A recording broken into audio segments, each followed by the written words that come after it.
Hindu India and Muslim India must be separated, because the two nations are entirely distinct and different, and in some matters antagonistic to each other.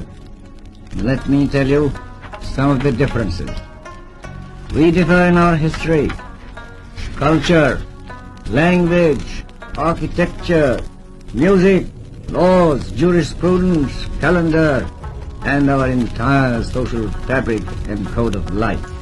Well, our forefathers, they thought that we are different from the Hindus in every possible aspect of life. Our religion is different, our customs are different, our traditions are different, our thoughts are different, our ambitions are different. That was the foundation of the two-nation theory that was laid there. That we are two nations, we are not one nation. So because of that, our forefathers, they struggled, mounted that incessant struggle to create this country. Our forefathers, they have sacrificed immensely, and we have sacrificed a lot for the creation of this country, and we know how to defend it.